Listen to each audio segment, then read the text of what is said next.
Yo mga idol, kamusta? Sports Talk PH nga pala. Ang update kay Marshall, pag-usapan natin yan mga idol.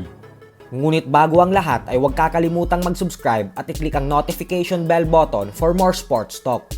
So atin nga pong napag-alaman na ang ating pambato na si Olympic bronze medalist Yumir Marshall ay lalaban sa undercard ng mega rematch ng ating pambansang kamao Manny Pacquiao at Floyd Mayweather Jr. na siyang nakatakdang ganapin sa September 19.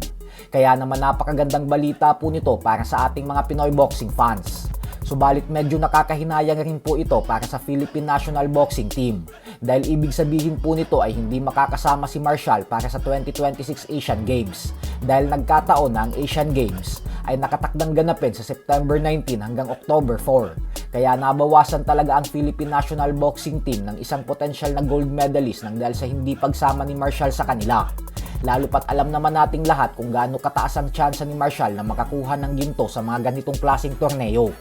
Pero ganun pa man nga po ay hindi naman natin masisisi si Marshall kung bakit mas pinili niya ang lumaban sa undercard ng Pacquiao vs Mayweather kaysa lumahok sa Asian Games. Dahil napakalaki po talaga ng pagkakataon na kumita ng malaking halaga para sa kanya sa paglaban sa undercard sa makasaysayang event katulad ng Pacquiao Mayweather rematch.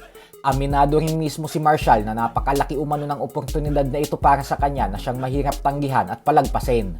Ayon naman sa interview ni Nick Jonko ng Daily Tribune, ay sinabi ni Marshall na may niluluto ng laban para sa kanya ang Emperor Promotions President Sean Gibbons para sa buwan ng Mayo. At pagkatapos nito ay diretsyo na sa undercard ni Pacquiao sa September. Kaya magiging aktibo talaga siya ngayong taon. Tapos sa susunod na taon naman ay mag-uumpisa na ang mga qualifying tournaments para sa 2028 LA Olympics. Huling beses lumaban sa professional boxing si Marshall sa Trinlain Manila anniversary nitong nakalipas na buwan ng Oktubre lamang, kung saan nakuha niya ang panalo kontra kay Eddie Colmenares sa tinaguri ang one of the best fights in Philippine boxing history. Sa kabilang banda naman mga idol ay isang malungkot na balita nga po ang dumating kahapon lamang dahil hindi na kinaya pang lumaban ng Philippine Boxing Federation flyweight champion na si Jordan Atlao matapos itong bawian ng buhay. Para po sa mga hindi nakakaalam ay halos 10 araw itong nakomatos matapos magtamo ng mga seryosong head injury sa sparring session para sana sa nakatakda niyang laban sa buwan ng Mayo. Bigla itong nag-collapse pagkatapos ng sparring at agad isinugod sa ospital. Sa kabila ng intensive medical treatment na ginawa ng mga doktor, ay hindi na ulit nagkaroon pa ng malay ang Pinoy champion at 10 araw makalipas ay pumanaw na ito. Nakakapanghinayang ito ng gusto lalo pat isa si Atlao sa mga nakikita bilang malaki ang potensyal na papausbong na boksingero sa Misamis Oriental.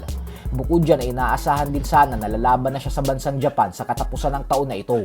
Kaya lubos na nalulungkot at nakikiramay ngayon ang buong Philippine boxing community sa hindi inaasahang pagkawala ng isa sa mga bagitong Pinoy prospect natin. So hanggang dito na lang po muna tayo mga idol.